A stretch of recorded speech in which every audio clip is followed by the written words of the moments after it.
Jacquet, bonjour. Une fois n'est pas coutume, on va parler art ce matin parce que vous êtes artiste street arteur. Alors, je viens de découvrir que vous venez de vendre votre âme, ou plus exactement vos pinceaux, au syndicat du BTP. Qu'est-ce qui vous a séduit chez les professionnels du bâtiment pour vous mettre à leur service? L'architecture de leur fédération. L'architecture Le siège est magnifique. À Villeurbanne. À Villeurbanne, Mais c'est exactement. pas très beau.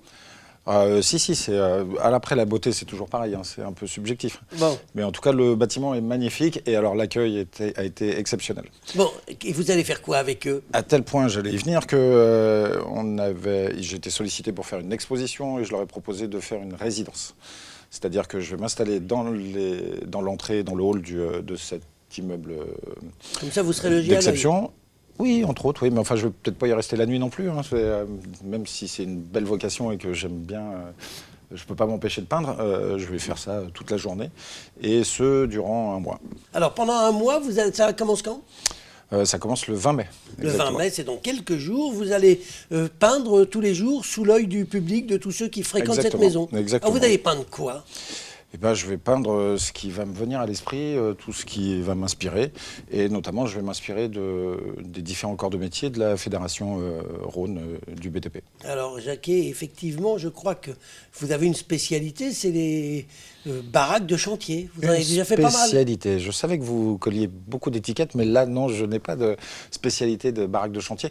Ça m'arrive d'en faire. Vous avez fait quand même une bonne dizaine. J'en ai fait une bonne dizaine, oui, bah, c'est vrai, j'avoue, pardon. Quasiment. C'est déjà une spécialité, Bah, bon, bon. mais j'ai fait 600 peintures à peu près sur toile. J'ai fait des fresques, enfin, j'ai fait pas mal de choses. Donc après, la spécialité. Une chose est sûre, c'est que ma spécialité, c'est l'art contemporain urbain, ça c'est sûr. Alors, dites-moi, quelle est la différence entre ce que vous faites et puis les murs peints dont Lyon s'est fait une spécialité depuis quelques décennies? La maquette. La maquette. Je fais pas de maquette. Alors, que font une maquette? Eux, ils font une maquette, ils font de la décoration, eux. Ils font pas de l'art. D'accord. C'est juste la différence. Oui, effectivement. Le néophyte que je suis est en train, grâce à vous, de découvrir tout ça. On vit bien votre art parce que... Comme disait Brel, je ne connais pas d'artistes, je connais que des gens qui travaillent. Ça répond à votre question? Pas tout à fait, mais enfin D'accord. bon, Bah, ça sera votre réponse quand même. Et je crois que pour bien vivre, il faut bien travailler. Dites-moi... Et surtout travailler, c'est à mon avis vous avez des l'essentiel. subventions, parce que bon, on parlait des murs peints tout à l'heure. Des quoi? Des subventions, je vais vous expliquer Non. ce que c'est. C'est quand les collectivités vous donnent de l'argent pour faire des choses. Non.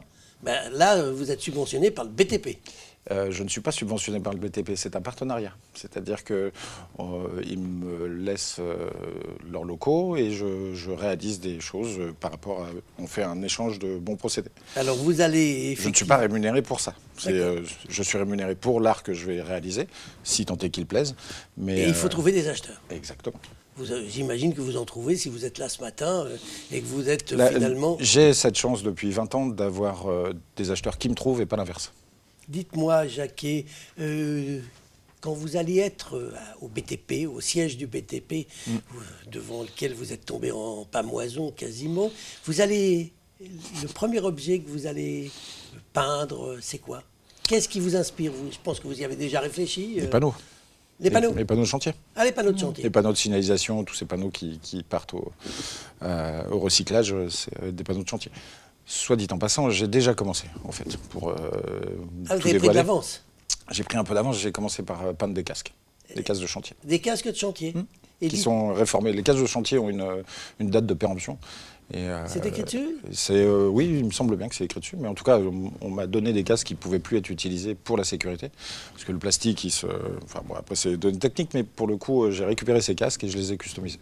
Alors, vous m'avez dit au début de cet entretien que vous avez été très bien accueilli par la fédération du BTP. C'est le moins qu'on puisse dire. Oui. Vous vous attendiez à ce que les gens du BTP soient sensibles à l'art et à votre art en particulier? Non, j'ai pas d'idée préconçue sur le sujet, sinon ça serait compliqué. Et il y a tellement d'autres corps de métier qui ne sont pas spécialement attachés à l'art et qui, tout d'un coup... l'art, c'est toujours un problème personnel.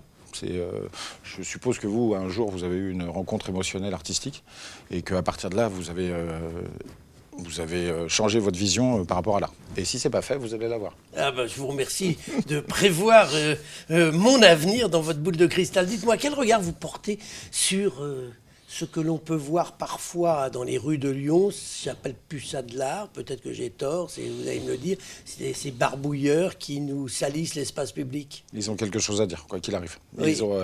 Ils ont une expression, ils ont besoin d'exprimer quelque chose. Mais ils ont besoin de salir nos murs pour... C'est comme ça. Ils n'ont peut-être pas de mur, eux, et donc voilà, c'est toujours le même problème. C'est des luttes de classe, de mode de vie, d'esprit. Il y a des gens qui sont à la fois heureux, et puis il y en a d'autres qui sont malheureux, et tout dépend comment ils l'expriment, quoi. Vous comprenez que celui qui vient de repeindre sa devanture soit un peu fâché quand le matin il s'aperçoit que sa devanture a été barbouillée dans des conditions en plus qui sont souvent pas très jolies. Je comprends qu'il y a un code pénal qui a été mis en place par Napoléon et que l'article 322-1 explique très clairement ce que c'est que la propriété d'autrui. À partir de là, je peux vous dire que j'en ai aussi fait les frais et il suffit de respecter ça et à partir de là, tout va bien. Ah ben voilà, donc vous êtes d'accord avec moi que parfois c'est un peu dommage de voir que la ville est défigurée quand des belles choses sont faites. Vous savez, le problème, c'est que la ville est défigurée. Elle peut aussi être défigurée par la publicité largement ou par tout un tas d'autres choses. Après, on essaye tous de vivre ensemble et de faire en sorte que, voilà, si ça reste que de la peinture, c'est pas un crime non plus, ça reste que du barbouillage. Un coup de peinture, un coup de nettoyage, certes, ça coûte cher. Après, effectivement, il y a des lois pour faire payer ceux qui font des dégradations. Point barre. Avant de nous quitter, où est-ce qu'on peut voir vos œuvres ?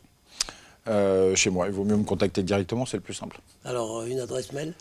Jacquet, vous tapez Jacquet sur Google. J-A-K-E. J-A-K-E avec un accent grave. Avec sur un accent Google grave. Et il y a tout ce qu'il faut. Eh bien, je conseille à ceux qui nous écoutent ce matin d'y aller. Jacquet, je vous remercie. C'est moi qui vous remercie.